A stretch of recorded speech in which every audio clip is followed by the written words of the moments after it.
Okay. The first part of question is which is the best insulin to start? That's it. That's it. That's the Correct, question sir. is right. Okay. Correct, sir. The first part of question is which is the best insulin to start with? Correct, sir. Yeah. As per the recommendations, we are supposed to start with a basal insulin for every patient along with the existing OADs. You cannot straight away like jump into the biphasic premixed insulin, the conventional human insulins or the analogs. You cannot straight away go to that, and you all the time have to follow by the recommendations. You don't need to take off the existing OADs, and you can start a basal insulin along with the existing OADs. And the question doesn't arise of deleting the OADs unless otherwise there is a contraindication for, see, for metformin, the only contraindication being the EGFR of less than 30 ml per minute is the contraindication. At that particular point, you have to stop metformin inevitably. The guidelines, what they say is, suppose the patient is metformin naive, you have to stop the metformin at EGFR of 45 ml per minute. If the patient is already taking metformin, the patient has to stop at the stage of the EGFR of 30 ml per minute. So, and again, the question of sulfonylurea, when the weight gain is more and the incidence of hypoglycemia is more, that is high time you have to either reduce the dose of sulfonylurea,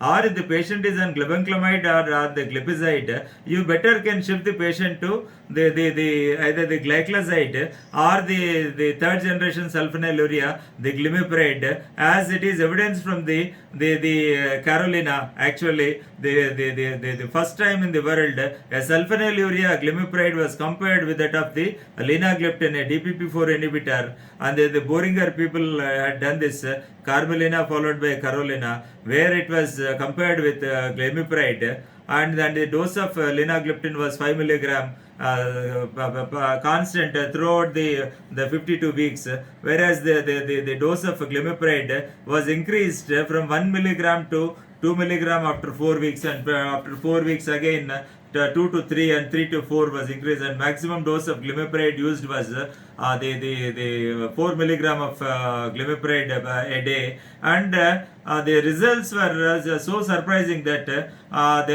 linagliptin was shown to be non-inferior to this glimepiride with regards to the cardiovascular outcomes. And there was a little bit high incidence of hypoglycemias and weight gain in the glimepiride arm when compared to the linagliptin arm, because all the time sulfonylurea is a potent the sulfonylurea secretagogue. So in that case, you can either switch over to the glycoside or the glimepiride. Along with this, the first try with the basal insulin. If it doesn't work out, you increase the basal insulin to the maximum dose of 40 units in the clinical practice, and even the patient is not responding to the foremost important is like like I always quote an example, the table.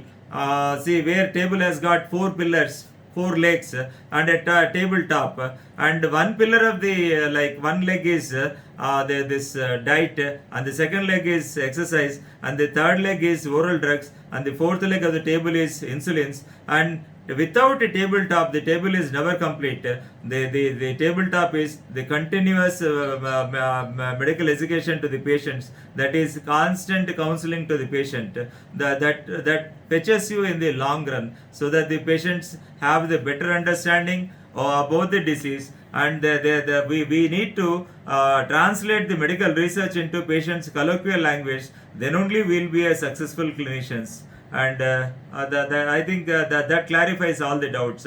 If the basal insulin doesn't work out beyond 40 units, it's high time you have to stop that, and you can try with a basal plus, or if that fails also you can go for a biphasic premixed, whether with this the insulin aspart with protamine, you can, or the patient, it all depends on the pulse of the patient actually, because the India, there is still there is no insurance system that is being encouraged, and the level of awareness is so downtrodden in India, and nobody goes for the health insurance system, unlike the Western scenario. So every rupee has to be spent from the patient pocket. So if the patient is poor, let him take the biphasic premixed human insulins, the best ones. And the patient is an affordable patient, he can as well go for the insulin degludec plus insulin aspart the once a day to start with, or make it convenient the BD dosage, and that would be final.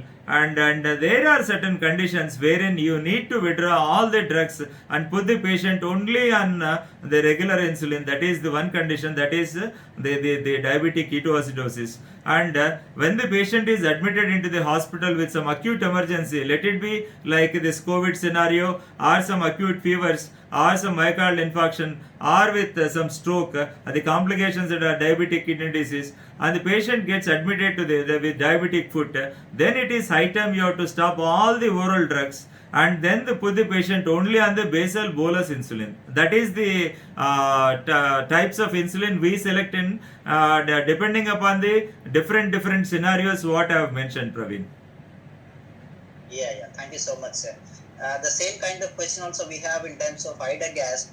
Yeah. If we want to start with Ida gas OD from OAD straight away, should we continue sulfonylureas or to stop?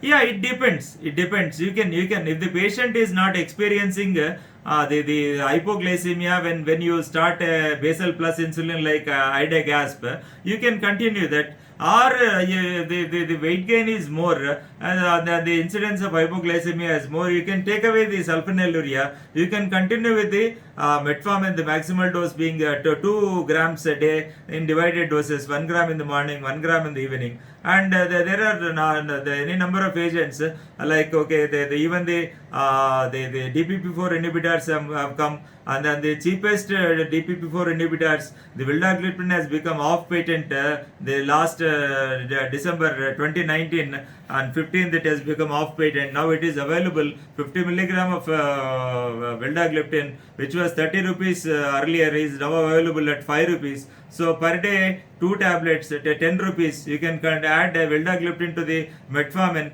and that has been proven in the verified trial, which was presented in the last the EASD sessions where I was physically there. So verified trial says if you combine the DP4 inhibitor vildagliptin to the metformin alone in the beginning itself, that's going to, the combination is going to have a very sustained and prolonged action, like at least 5 to 6 years.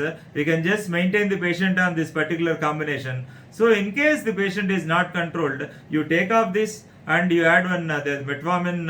You don't need to take off metformin. You continue the maximal dose of metformin and put the patient, if it is affordable, the patient is affordable segment and has no constraints with regards to the money, he can as well go for this particular linagliptin, which is a real renal gliptin, which is around 45 to 50 rupees.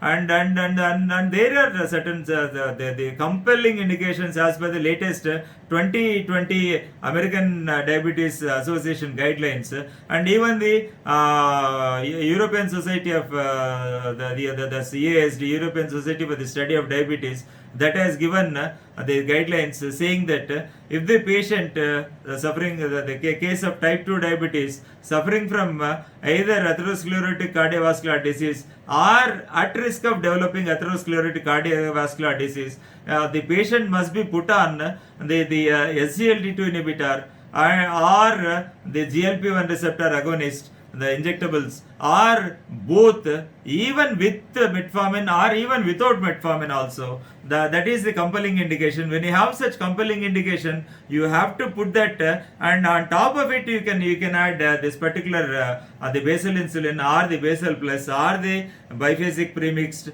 or the basal bolus, whatever insulin you want to, you can add. Thank you very much, sir, for an explicit answer. Now we have another question. Is it very common to have any diabetes patients, the peripheral neuropathy NAMs. Is it very common to have this peripheral neuropathy NAMs for any diabetes patient? Yeah, absolutely. It's a wonderful question actually. See, we take the complications of diabetes and we divide it into like two categories. One is the microvascular complications and the macrovascular complications. And there are three microvascular complications. Earlier we used to call it triopathy. The nephropathy and the retinopathy and the neuropathy. And now from 2016 onwards, the term diabetic nephropathy has been abolished by the American Diabetes Association, and it is replaced with a term called diabetic kidney disease. And still this the microvascular complications, they are much the glucose dependent complications. So if you maintain absolute euglycemia, the patient will never get into this microvascular complications, because the main culprit in the occurrence of microvascular complications is dysglycemia or the hyperglycemia. But whereas you take the macrovascular complications like the heart attacks and the strokes and the peripheral vascular disease, the peripheral artery pad or PVD, the etiological factors are many, like there are multiple risk factors. Diabetes is one among them. Diabetes is one for the heart attacks and strokes, and then the cholesterol is one, dyslipidemia, the hypertension is one, and the obesity is another one. The familial history is that plays a vital role, and the sedentary lifestyle and the healthy eating, unhealthy eating habits, they all play a vital role in either the smoking, the habits like alcohol. They are going to determine, not alone diabetes is going to determine the macrovascular complications. So apart from all this, there is a seventh dimension of diabetes, that is called periodontal disease, that is seen so commonly, that is periodontitis.